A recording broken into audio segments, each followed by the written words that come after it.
Et pour l'instant, il est 8h10, le regard d'Éric Nolot sur l'actualité. Bonjour Éric. Bonjour Patrick, bonjour à tous. Comme chaque vendredi, ce matin, Éric, vous nous parlez d'un certain retour. Un certain retour et un grand retour, rien moins que celui de la gauche. Deux événements d'importance ont eu lieu simultanément le week-end dernier. D'une part, la publication dans le JDD d'une charge ravageuse de Bernard Cazeneuve contre l'extrême gauche en général et la France insoumise en particulier, d'un plaidoyer pour le retour sur la scène des idées de la social-démocratie. Alors c'est un courant de pensée qui nous paraît aujourd'hui aussi lointain que le règne des pharaons d'Égypte, mais il faut rappeler qu'il était encore représenté à l'Élysée, voilà à peine 5 ans, en la personne de François Hollande, dont Bernard Cazeneuve fut précisément le ministre de l'Intérieur, puis le Premier ministre. Donc, plus de 400 personnalités ont signé cette tribune, plus de 400 personnalités ne veulent pas se laisser toutouiser par Jean-Luc Mélenchon et ses affidés, selon l'heureux néologisme forgé par Bernard Cazeneuve, et cela fait chaud à bien des cœurs et à bien des têtes de voir que beaucoup refusent pour destin la laisse et le collier, et pour dernière demeure le chenil. Alors ça, c'était pour Bernard Cazeneuve. Oui. Et d'autre part, l'annonce par Michel Onfray, c'est plus inattendu encore, lors des universités d'été de Front Populaire, que ce dernier présenterait une liste souverainiste lors des prochaines élections européennes.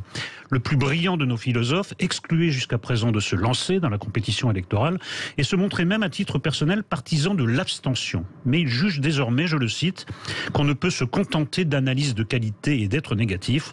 Et au micro de l'excellent Alexandre Devecchio sur la non moins excellente station Sud Radio, il a lancé un appel à tous ceux, je le cite, qui aiment la France, son génie, son histoire, ce qui fait sa tradition. Aucun doute, au centre et sur l'aile, la gauche est de retour et elle entend bien en découdre avec ce que j'appelle la gauche, afin de bien la distinguer de l'autre. Alors, mais quelle distinction faites-vous, Éric Nolot, entre la gauche et la gauche? C'est très simple, Patrick. La gauche a systématiquement trahi tous les idéaux de la gauche. La gauche est le double maléfique de la gauche.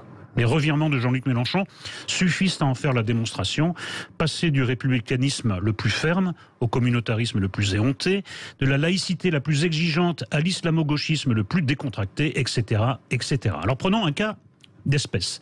Le cas du soutien apporté par LFI à l'imam séparatiste Iqiyoussen, toujours en fuite, soit dit en passant. Cet homme, l'imam Iqiyoussen, fait la promotion de l'inégalité entre hommes et femmes. Or, la lutte pour les droits des femmes et l'égalité des sexes n'est-elle pas pourtant un fort marqueur de gauche ? Cet homme, toujours l'imam Iqiyoussen, tient des propos antisémites. La lutte contre l'antisémitisme n'est-elle pas pourtant une tradition de gauche depuis au moins Émile Zola et l'affaire Dreyfus ? Cet homme, je ne répète pas son nom, se répand en tirade homophobe. Le combat pour les droits des homosexuels n'est-il pas pourtant l'apanage d'un camp, celui de la gauche ? Eh bien tout cela n'empêche pas les filles de lui exprimer un soutien aussi bruyant que fut assourdissant leur silence au sujet de l'attentat commis contre Salman Rushdie. La gauche et l'honneur perdu de la gauche reste à présent à savoir comment se traduira dans les urnes le sursaut incarné par les lignes respectives de Michel Onfray et Bernard Cazeneuve. Réponse en 2024 et les élections européennes pour le premier.